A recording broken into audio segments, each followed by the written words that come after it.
നമസ്കാരം. ഞാൻ കലാമണ്ഡലം ഗിരിജ രാംദാസ്. എൻ്റെ ചാനലായ നന്ദനം ആർട്ടിസ്റ്റിക് അരിയിലേക്ക് എല്ലാവർക്കും സ്വാഗതം. ഞാൻ ഇന്ന് പറയാൻ പോകുന്ന വിഷയം കൂവളത്തിൻ്റെ മാഹാത്മ്യത്തെക്കുറിച്ചാണ്. ശിവക്ഷേത്രങ്ങളിൽ ഏറ്റവും ദിവ്യവും പ്രധാനവുമായി കരുതി വരുന്ന ഒരു വൃക്ഷമാണ് കൂവളം. ഈ കൂവളം ശിവപാർവതിമാർക്ക് ഏറ്റവും വിശേഷപ്പെട്ട ഒരു ഇലയാണ്. ഈ കൂവളത്തിൻ്റെ മുള്ളുകൾ ശക്തി സ്വരൂപിണിയായും ശിഖരങ്ങൾ വേദമായും വേരുകൾ രുദ്രരൂപമായുമാണ് സങ്കല്പിക്കുന്നത്. കൂവളത്തിൻ്റെ ഇലകൾ 3ആയി തരംതിരിഞ്ഞാണ് ഇരിക്കുന്നത്.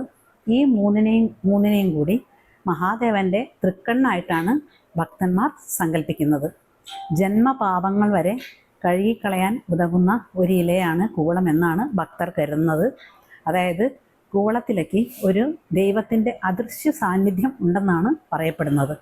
കൂവളത്തില ഭയങ്കര ഔഷധ ഗുണമുള്ള ഒരു സസ്യമാണ്, ദിവ്യ സസ്യമാണ്. ഈ സസ്യത്തെ വിദേശ സർവകലാശാലകൾ പോലും പരിപോഷിപ്പിക്കപ്പെടുന്നതായി സയൻസ് ടുഡേ എന്ന മാഗസിൻ റിപ്പോർട്ട് ചെയ്യുന്നുണ്ട്.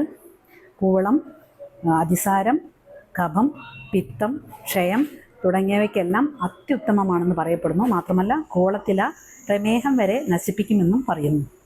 അങ്ങനെയുള്ള കൂവളത്തെ നമ്മളെല്ലാവരും നട്ട് വളർത്താൻ പ്രത്യേകം ശ്രദ്ധിച്ചാൽ അത് നമ്മളെ വീടിനും പ്രദേശത്തിനും ഭയങ്കര ഐശ്വര്യമായിരിക്കുമെന്നും അത് എൻ്റെ സ്വന്തം അഭിപ്രായമാണ്. കൂവളത്തില പൂജയ്ക്ക് എടുക്കുന്നതിന് പുറമെ ഒരുപാട് ഔഷധ ഗുണമുള്ളതും കൂടിയാണ്. അതുകൊണ്ട് ഈ കൂവളത്തില വളരെ വൃത്തിയോടും വെടുപ്പോടും നല്ല സ്ഥലങ്ങളിലും നട്ടു വളർത്തുന്നത് വളരെ നല്ലതാണ്. നന്ദി, നമസ്കാരം.